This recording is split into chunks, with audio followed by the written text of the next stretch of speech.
Now, Kyle, if I hypothetically were to stab you through the chest with an enormous sword made of molten lava, how confident are you that you'd be able to outrun a small child in the desert?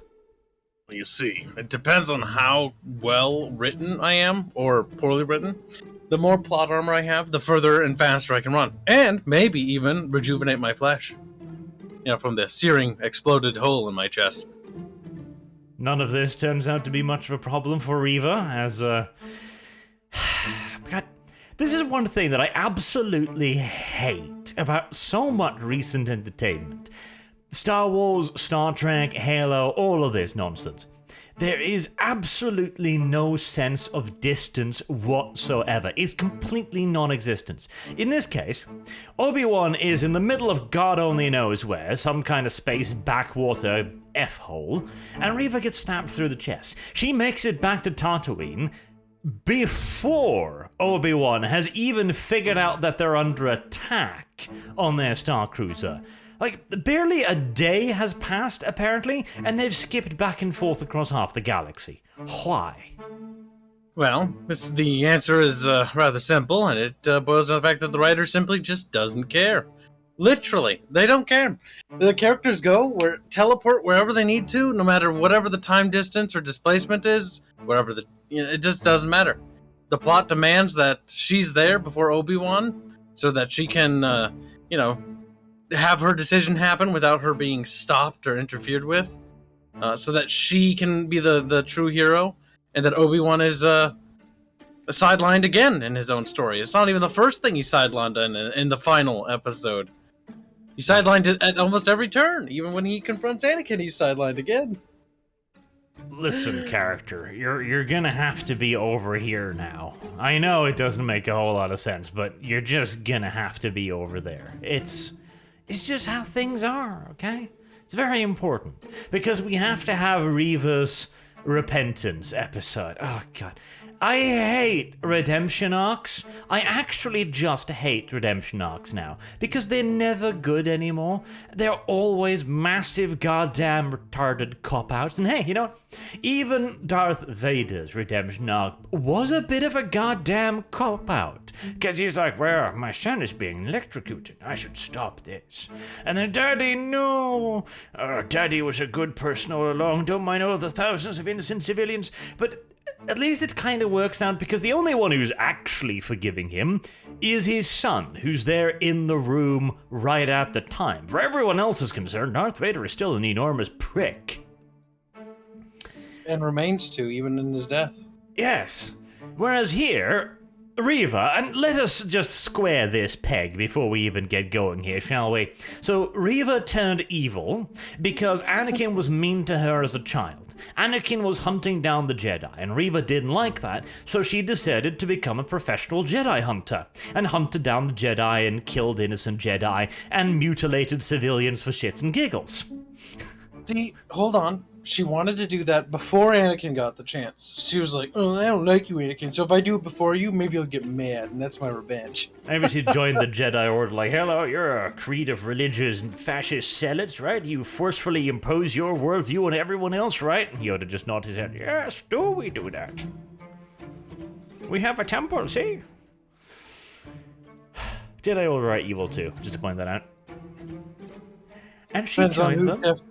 She joined them to be their little Sturmtruppen, Kyle. But she wasn't allowed to, so she joined the Empire instead. But she eventually felt bad about it, because now she's going to kill Anakin's child for no particular reason. Like, Anakin doesn't give a shit about Luke. He doesn't even know he exists. Riva has no reason to go after him whatsoever. And the entire story is ridiculous, because here she is, hunting down a child, whilst her entire motivation is that she is kind of peeved that she was hunted down as a child. It's just dumb. So it's time to get a little payback, you know? It is just stupid. Like, she has no particular reason to go after Luke. Like, what even is her motivation at this point? Seriously. I mean, she's mad. I mean, like, that is literally what they say. The show tells you she's angry. And she even basically goes on to say that I'm mad. and I will have, like my revenge by killing a random child who had nothing to do with anything. Exactly. But I'm gonna get my revenge. Revenge on who? Like, what the hell does... Here's the thing, Anakin's too, not gonna right? be bothered. He's not gonna care. Here's the thing, too. All she knows about Luke is that Organa has made a phone call to Obi-Wan and being like, so, Luke's on Tatooine. That's the extent of her information. Why is she here? What is she doing? Why does she care? How did she find him that quickly? Yeah, that's silly. On Tatooine. Okay. Now you just gotta search an entire planet. Couldn't take that long, right? She stumbles across the correct settlement immediately. The first person she meets, like, you tell me who this Owen person is. And like, okay. Yep, everybody conveniently. It's not like it's a giant-ass desert planet with a couple of cities scattered across its surface. She goes to the right one. She goes to Port Mos Eisley, finds somebody in that port that so happens to know bumfuck Farmer Owen, because I can guarantee you that it's, like, Owen isn't that well known, but, whatever. And then, of course, everything just has to line up, because contrivance after contrivance to string the plot forward as quickly as possible before Ooby-Dooby finishes his fight with Darth Vader. And to top this off too, the bumfuck nobody who tells her who Owen is then has time to go find Owen and warn him about the creepy lady looking for him because she'll only attack at night. Why? Because she's evil. If the sun comes out, she'll burn and melt like a witch. Like, I hate the dialogue between Owen and his wife, because he's like, oh yeah, man, we're being attacked. There's an evil woman looking for us, and Ben isn't here to help us. And she's just like, and whose fault is that? Not like, his. Firstly, bitch, you don't even know about that conversation he had. Secondly, bitch, like, Owen's like, we need to get out of here, and she's like, no, we need to stay and fight a Force user, because that's gone well historically for anyone who's ever done it. Listen, we're two untrained civilians with sawed-off shotguns. Surely we can take down a Sith or two. Yeah, how hard could it be? It's not like they, as well. Clone Wars happened or anything. I also want to point out, they have no frame of reference for this either. Like, all they know is that a bitch wearing Inquisitor garb is looking for them. They have no reason to assume she's coming alone, or that she's coming sneaking in the night. For all they know, she could be calling the entire goddamn garrison down on them. They should be going into hiding immediately. Like, because I guarantee you, in a situation like this, after all this planning, they would have a contingency plan. Some friend or relative they'd go to, or a hideout, and they'd hide it out until Obi-Wan comes back. But you can't have that happen. The contingency plan is, child, climb through a hole in the roof and run. Yeah, child, hide in this room. Also, we've been defeated now. Child, run into the desert. So even if you do escape, you'll just die of dehydration. Like, good fucking luck. Best case, you'll be a sand people sex toy. It's a better fate, trust me. Better fate. Don't know about that, but okie dokie. The entire thing is just so... It's retarded from beginning to goddamn end. And of course, these two untrained civilians actually do manage to give Riva some trouble. And I know the cop-out excuse... Riva's wounded, that's why... Riva has had a lightsaber thrust through her goddamn torso. One of her lungs is a collapsed, smoldering mess. Not to mention the ridiculous internal damage she suffered from all of this. Burning internal organs is a problem. And she said, fine, I'm gonna go to Tatooine. How did she get there? What spaceship did she take? How did she pilot it? Does she know how to pilot it? Where did she land? What clearance did she use? Etc., etc. And then she walks through the desert, she fights two people whilst wounded, then she runs through the desert after Luke, and just, god damn it.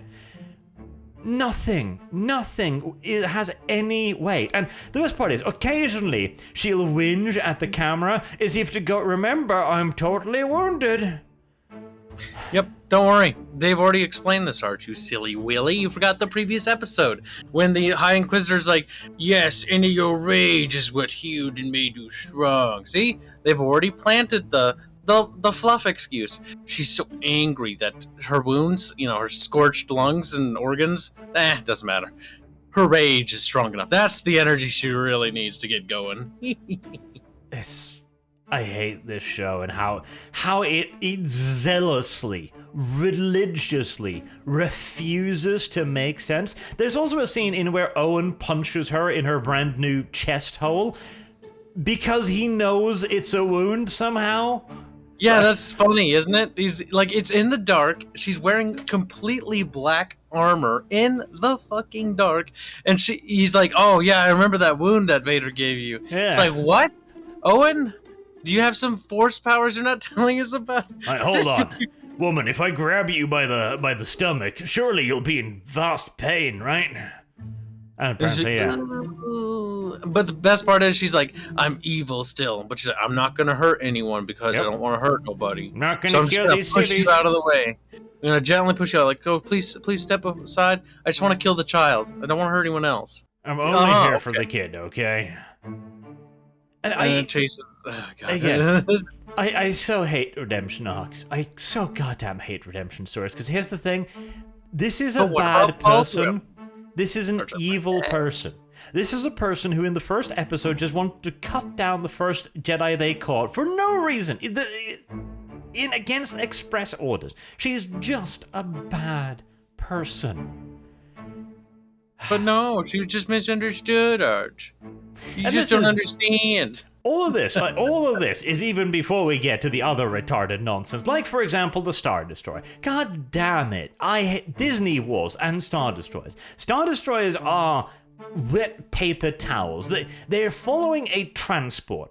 They can't overtake it. They can't outrun it. They can't shoot it, even as Vader is like, increase firepower. And they were like, oh, Lord Vader, thank you. We only fired half our batteries because, we don't know how. Lord Vader, we're very stupid. Could you remind the gunnery crew to perform their basic job? Because right now we're just firing aimlessly into space. Lord Vader, thank you for informing us to fire our weapons. We hadn't thought about that. God, they're you know what they are? They're the Men of War AI. They need to be babied and microed. That's the mistake Vader's making here. He's a new RTS player. He's not sure what's happening. He ordered them to attack, but they're not really doing what he ordered. He's so stupid. And of course, the tiny transport also takes repeated hits so that it can shake ominously, so the people inside can look up and go like, oh my god, were we just hit? Yes, you were just hit. You were just hit by weapons capable of orbitally bombarding a goddamn planet, and you are fine. No, Barge, you don't understand. These heavy turbo laser batteries are, capital ship weapons, okay? But because Leia's in there and she's giving her hope to all the other characters and hope to Obi-Wan, because Obi-Wan's still too weak and pathetic to even do anything for himself, she's like, I need to inspire you, Obi-Wan, so that way later when you fight Vader, you'll actually be able to stand up for yourself, because you're too weak and pathetic, really. I really like the scene where Leia walks over to Obi-Wan, and Obi-Wan bends down, because he's a subservient whore. And she's like, the other people on this transport are afraid, but not I, for I am a robot. For I have no emotion because I'm written by an adult who has no emotion too. Ha! I'm a plank. Obi-Wan, I would like to have an emotion here, but I am dead inside. I am a Californian in all but name. In all but name. I feel nothing anymore. It's kind of uncanny and a bit kind of creepy. Her performance, the actress, little girl, because she just comes off as stone cold dead inside. Yep. Like they're in a life or death situation, and she's staring at him like a psychopath. Like, why is everyone panicking, Obi-Wan? Cold dead fish eyes. Like, Obi-Wan, these other people are scared. I don't understand. I do like it when people are scared, Obi-Wan.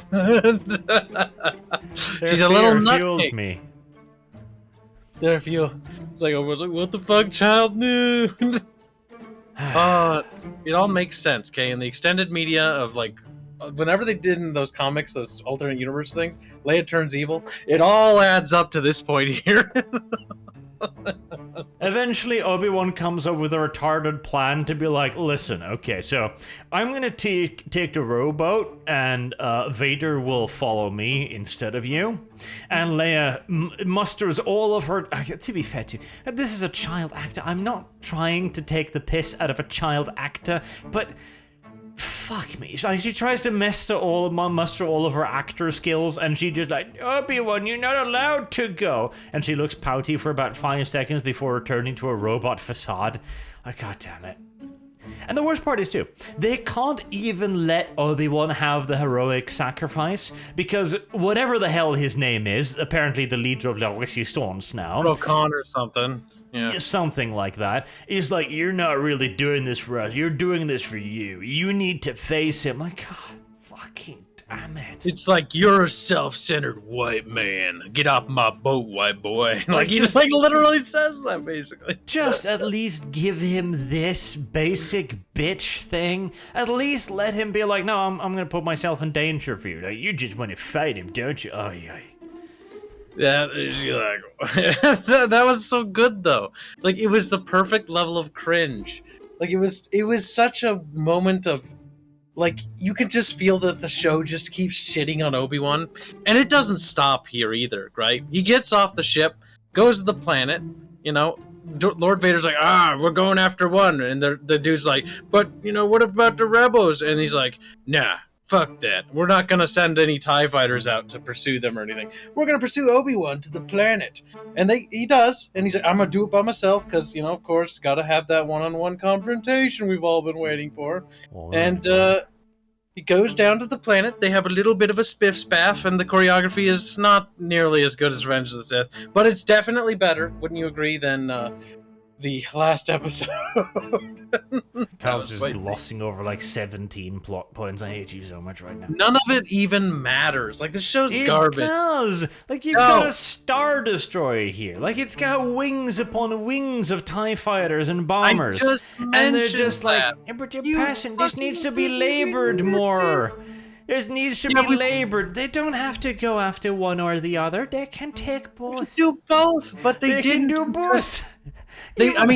Even the High Inquisitor lose like before. We need to kill him. We need to kill him. And the best part too is, it's not just them. This is the entire La Resistance.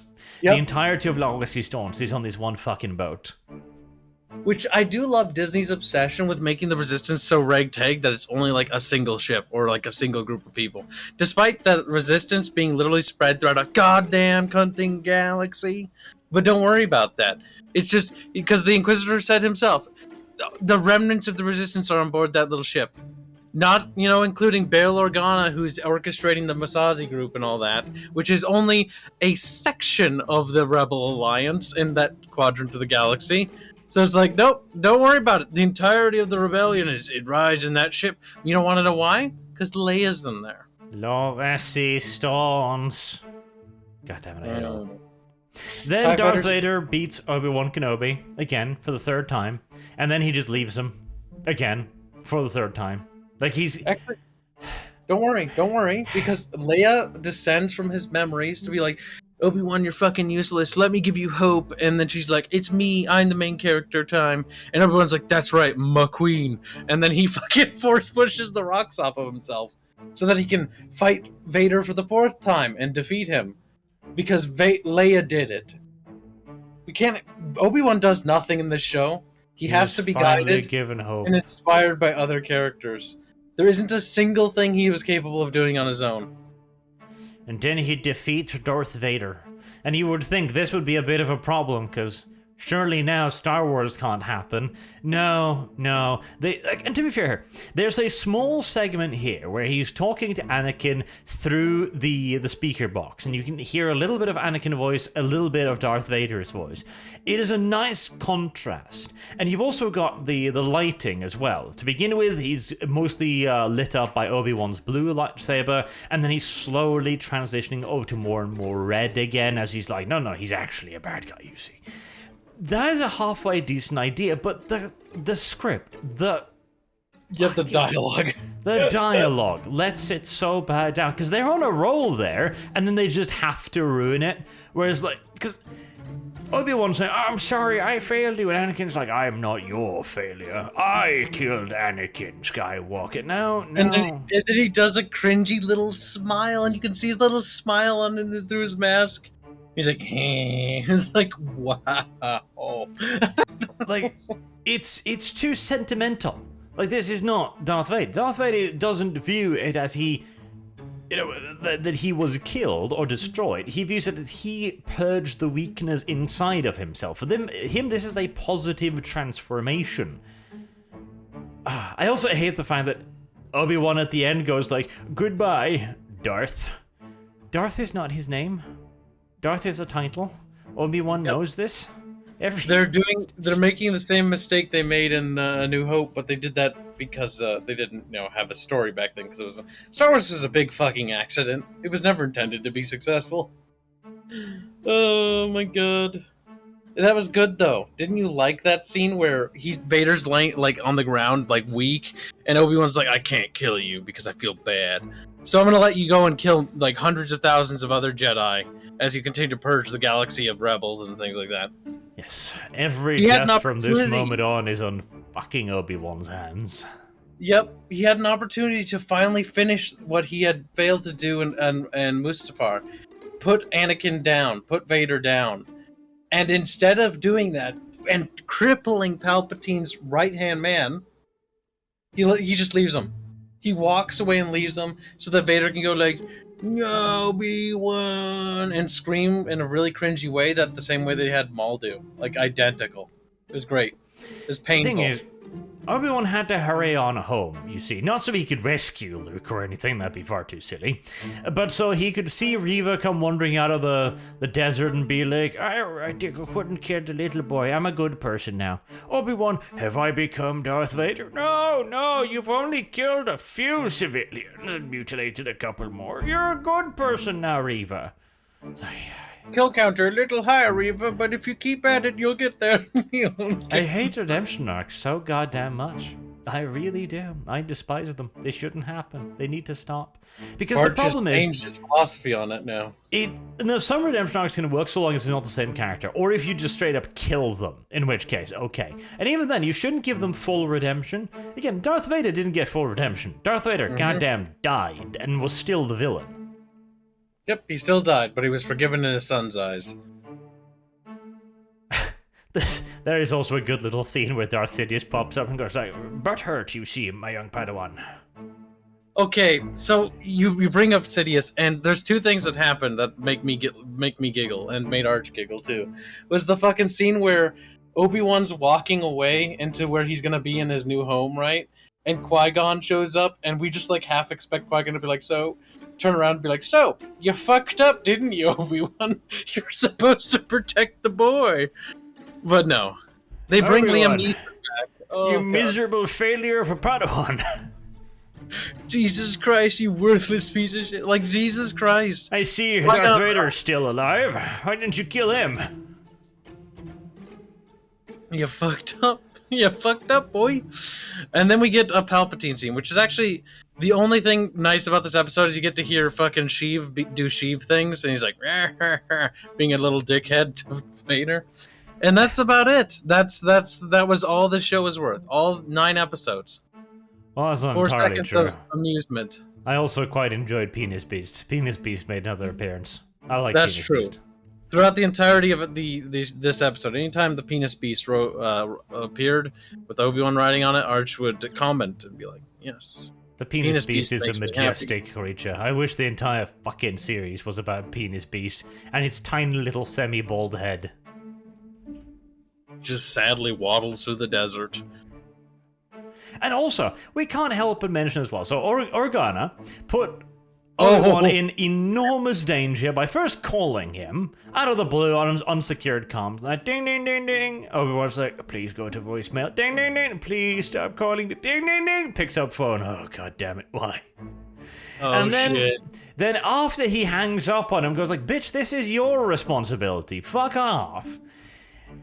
Organa shows up in his home, endangering him even further, tripping God knows how many wires and spies and sensitivities across the Empire. And so Obi-Wan decides, "Bitch, you endangered my family, I'm gonna do the fucking same to yours, you son of a whore," and goes to Alderaan in broad daylight and meets with Senator Organa and hugs him in broad daylight on an open airdrome in full view of the entire capital. Entire city, yay!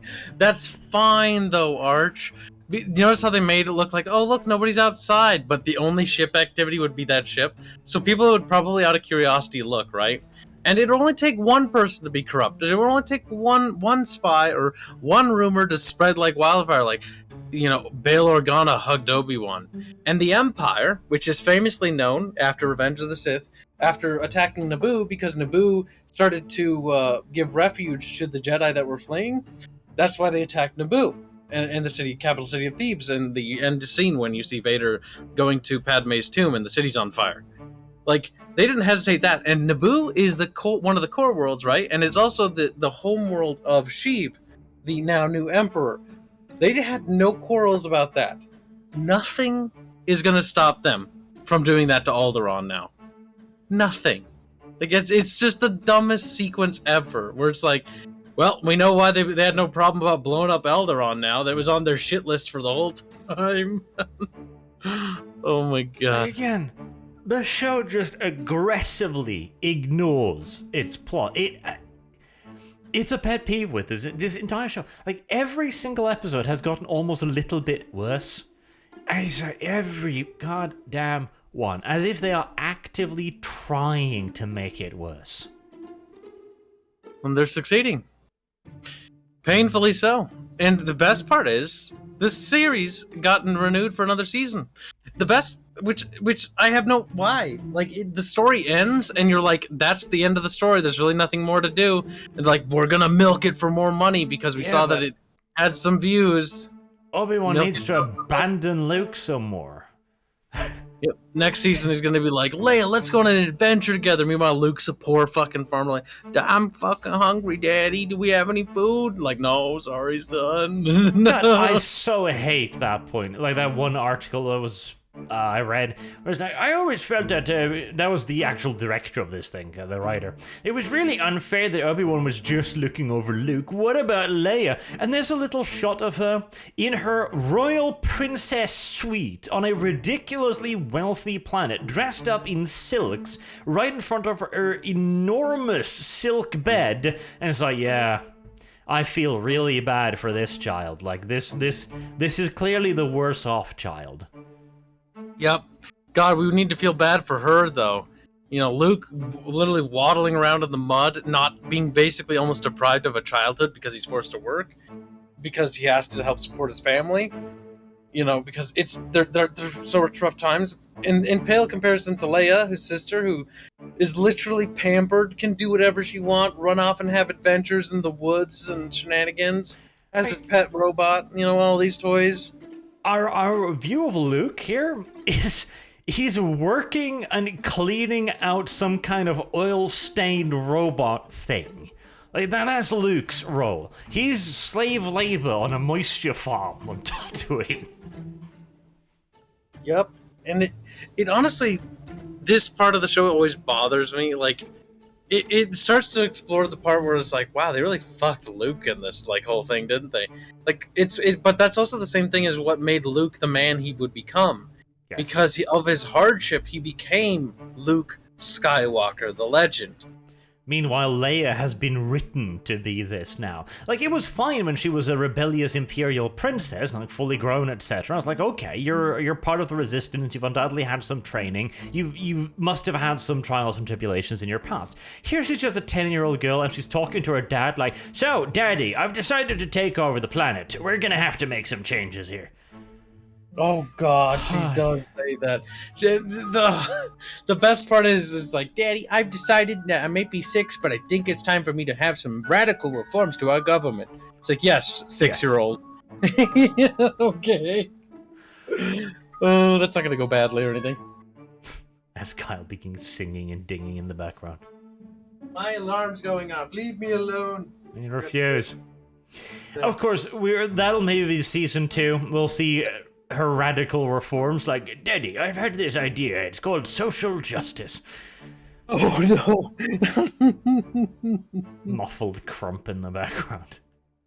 It's okay. You know, by then, the pendulum will have swung back the other way, and she'll be like, hey, Daddy, I have this radical idea. It's called Purge Alderaan. all the Xenos races. They're outsiders, Father. We need an Alderaan ethno-state to make sure that we don't have the same trappings as the weak Empire. They're crashing the economy and interbreeding with our pure Alderaanians. This cannot stand, Father. Rack's shotgun. We must create camps to focus on these problems. A final solution, if you will, Daddy. What are the few 14 words again? We must secure an existence for Alderaanian children. There you go. That's Leia's arc. And then she's like, well, we need some Lebensraum draws on the map of the galaxy. Like, the whole thing. That'd be cute also. Like, she'd say the whole thing, crayon, like, Lebensraum, just starts drawing an ever-increasing circle, like, tee-hee. Rewrites Coruscant in some name of some, pagan Alderaan god or something. Leonistan. Like, Federation of Grad. Oh god, shut up. I hated that. That was so cringe. Federati Grad or whatever. Federationio Grad or something. Oh god. I hate this show. This show needs to not exist. And I don't see it not existing. Because now that Disney is getting on their hind legs and going like, no, this is totally good and wonderful and based and beautiful. God, Penis Beast, you are my only salvation. Well, don't worry, Arch. We'll get this year. Hopefully, next year this time, we're going to be covering season 2. Yeah, you ready? You excited? More Obi Wan adventures with Leia. I kind of also want to point out, Penis Beast should be afraid of the ghost. Like, Penis Beast should be worried when Qui-Gon just appears in front of it and goes like, "Hello." Hello, I'm a farce ghost, and I just came out of nowhere. And Penis Beast is like, meh, whatever, seen this all the time. It just honks like, oh, it's that old dude who comes visit Obi-Wan, and he shouts at him all the time. That'd be a fun behind-the-scene clip. Like, I've always been here, Ben, you just haven't been willing to see me. You just watch through all of the episodes. Qui-Gon Jinn is right there, like, Organa, why the fuck are you calling him? Like, no, Obi-Wan, you can't leave, Luke is right here, zooms off into the sky, like, motherfucker. There could be an edit of that, but my god. So Obi-Wan in the beginning of the show cuts himself off from the Force, right? That's stupid because there's no reason for him to do that, but he does that. Cuts himself off from the Force, and the whole thing was to contact Qui-Gon for help and stuff like that, and that was his plan all along. He's like, oh, I cut myself off in the Force, Master. I don't understand why I couldn't fucking find you. And he's like, no shit, you couldn't find me. That would be a funny thing. Like, Qui-Gon just over his shoulder all the time, bitching about his every decision. Like, Obi-Wan, you're letting a 10-year-old child lead you around a chase on rooftops. Just fucking force grab her already. Obi-Wan, you really don't need to fucking fight Vader again. Oh, goddamn. As he goes to do it again. Alright, Obi-Wan, finish him. Strike him down. And he's like, yes, Obi-Wan, my effeminate disciple, you finally made me proud. God damn it, I never thought this moment would happen. Now kill him. Goodbye, Vader. What? No, Obi-Wan, if you do that, there's, Alderaan's gonna explode. Millions of people will die. Billions of lives will be lost. Obi-Wan, the casualties. The purges. Oh, my God. It's so dumb. Imagine if Vader was if alternate history, Obi-Wan struck down Vader, Obi-Wan would have never have died. He would have been able to train Luke to completion, and would have been able to help the Rebel Alliance. Yep. They would have a powerful Jedi on their side. The Empire would not have their right-hand man. They'd have their Inquisitors and the Emperor, and that'd be it. The final scene is Qui-Gon just staring up at the spaceship, leaving. Drop it! Don't betray Luke again! That's dumb. Oh, this show hurts. This entire show has been a shameful sham, and I am very saddened that it'll continue to exist. Don't worry. We have more new Star Wars shows coming this year, though. Kill yourself in a vat of acid, now.